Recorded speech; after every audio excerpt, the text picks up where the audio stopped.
एक और क्वेश्चन देखते हैं, find the roots of a given quadratic equation. अब इसके रूट्स फाइंड करने हैं। कौन सा मेथड यूज करेंगे? Quadratic formula.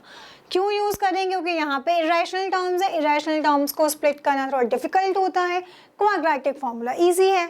So quadratic formula में हमें सिर्फ इतना पता होना चाहिए कि ए बी सी के प्लेस पर क्या क्या गिवन है। हमें ए के प्लेस पर है √2, बी के प्लेस पर है √6, सी के प्लेस पर है 2 √2।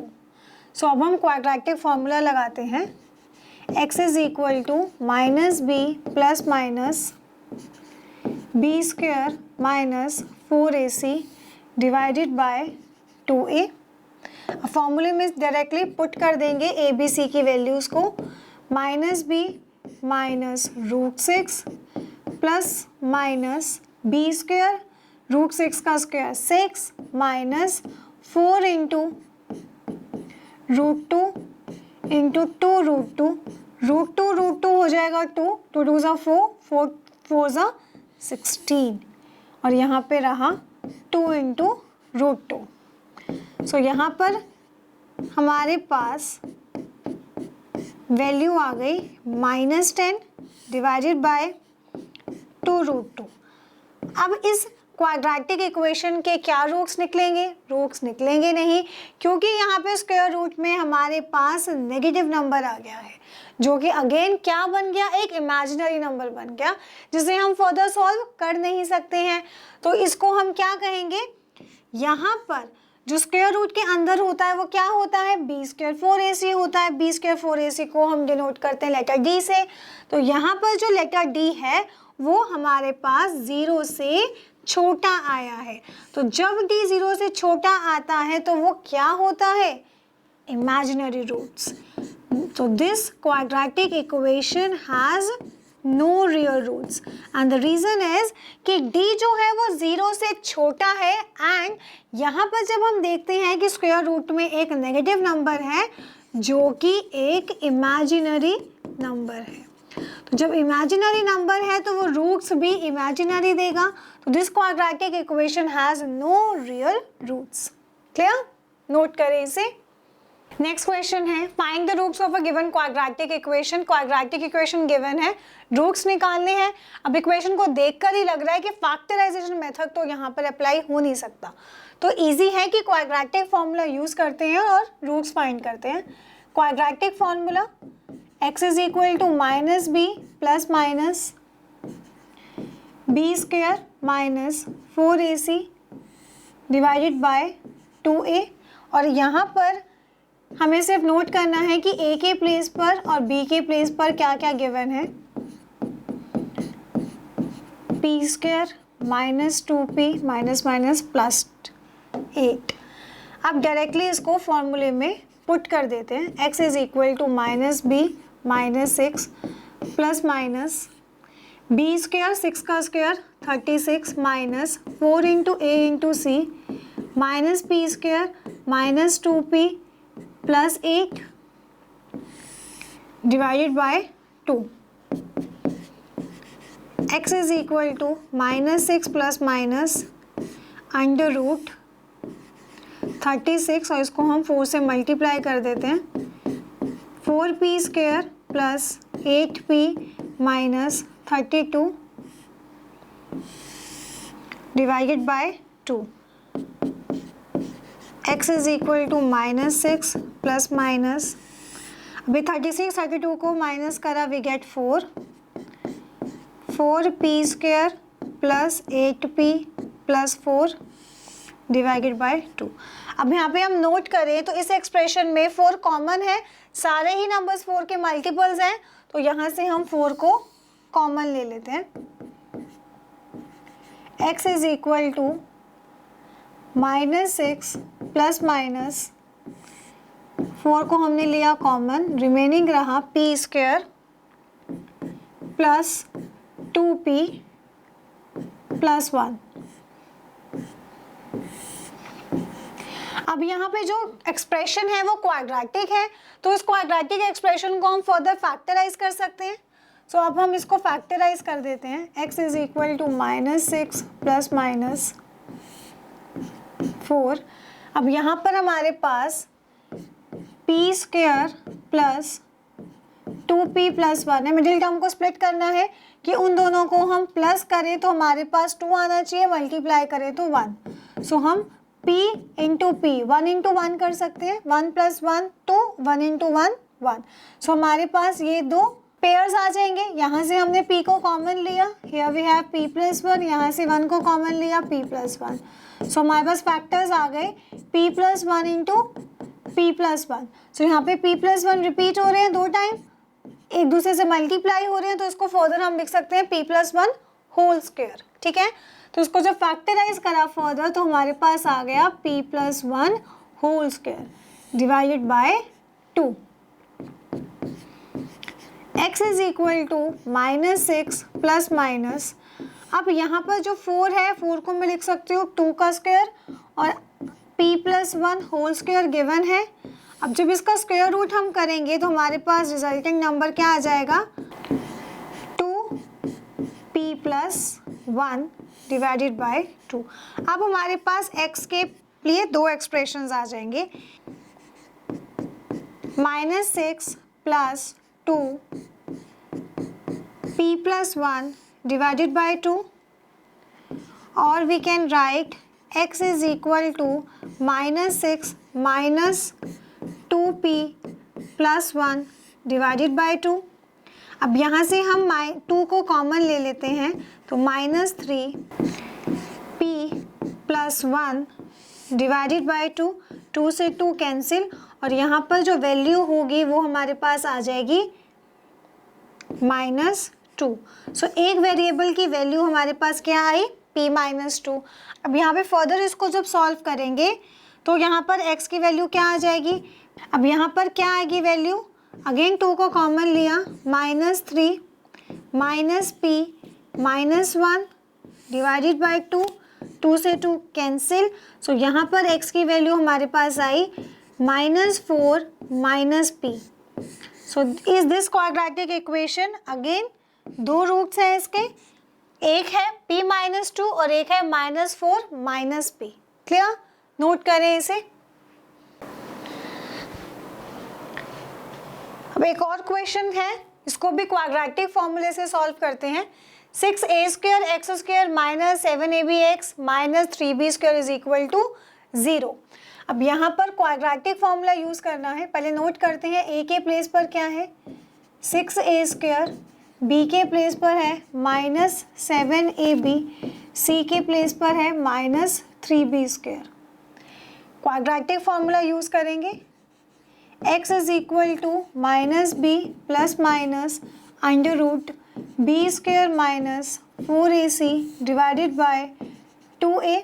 अब डायरेक्टली बस फॉर्मूले में हमें पुट करना है, x is equal to -b के प्लेस पर -7ab प्लस 7ab हो जाएगा, plus minus b square 7ab का square 49a square b square. अब हमारे पास है -4 into a 6a square into 3b square, 4 3 ज़ा 12, 12 6 ज़ा 72 a स्क्वायर b स्क्वायर। अब ये माइनस में था तो माइनस माइनस ये हो गया प्लस, डिवाइडेड बाय 2a, 2 6 ज़ा 12 a square, 7ab plus minus under root 121 a square b square divided by 12a square. अब इस 121 को हम लिख सकते हैं 11ab का स्क्वायर। ठीक है, 121 11 का स्क्वायर होता है। अब ये स्क्वायर रूट से ये स्क्वायर कैंसिल, हमारे पास अगेन दो एक्सप्रेशंस आ जाएंगे x के लिए। अब x के लिए दो एक्सप्रेशंस क्या आए, x is equal to 7ab plus 11ab divided by 12a square, और we can write x is equal to 7ab minus 11ab upon 12a square.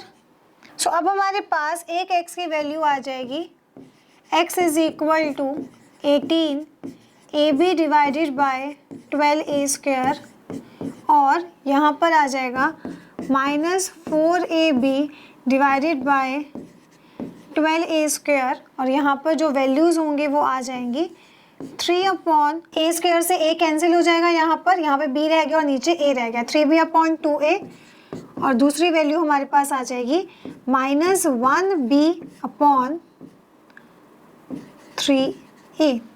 So this quadratic equation has two roots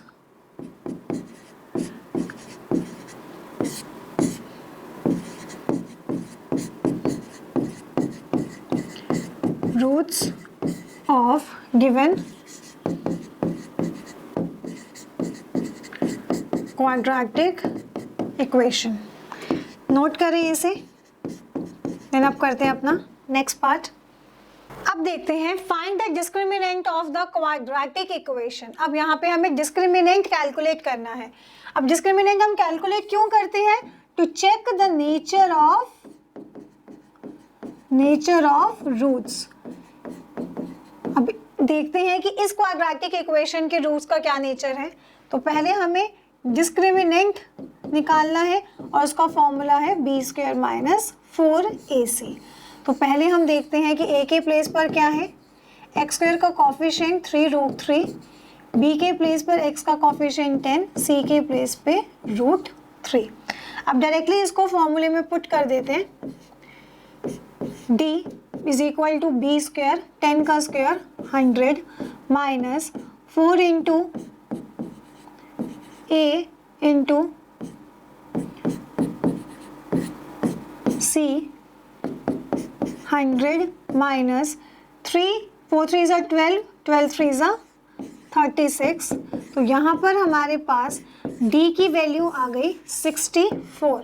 अब जब हमारे पास discriminant 64 आया है, it means जो यहाँ पर d आया है वो ग्रेटर देन 0 है, और जब d ग्रेटर देन 0 होता है तो इट मीन्स उसके रूट्स का नेचर क्या होगा, डिस्टिंक्ट रूट्स होंगे. So if d is greater than 0, the roots are real and distinct. चलिए नोट करें इसे.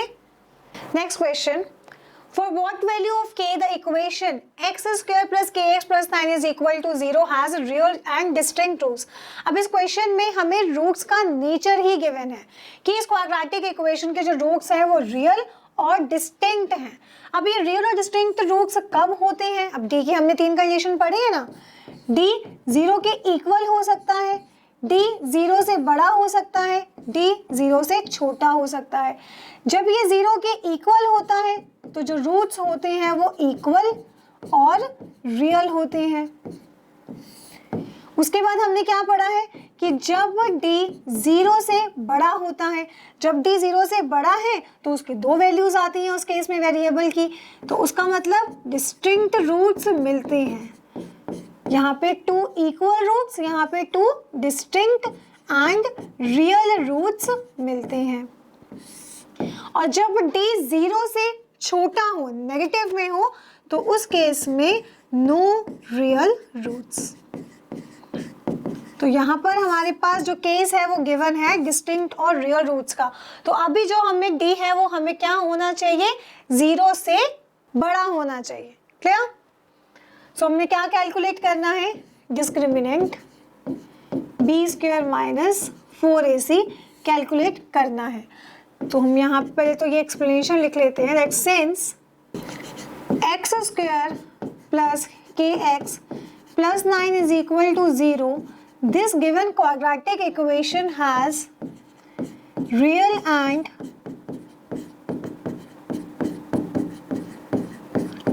distinct roots, then जो d होगा वो greater than 0 होगा. सो अब हम कैलकुलेट कर लेते हैं b² k² -4ac, 4 9 ज़ा 36, और therefore जो ये k² - 36 है वो 0 से बड़ा रखेंगे. और यहाँ पे जो k की वैल्यू है वो हो जाएगी √36। So k is greater than ±6। तो यहाँ पर हम क्या बोल सकते हैं, हेयर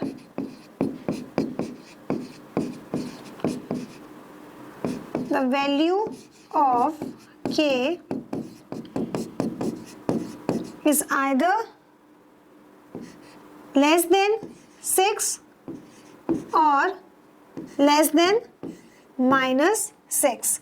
अब यहाँ पर क्या वैल्यू आ रही है, k या तो +6 से बड़ा होगा या फिर -6 से बड़ा होगा। इन दोनों कंडीशंस में से कोई एक कंडीशन सेटिस्फाई होगी। क्लियर? चलिए नोट करें इसे।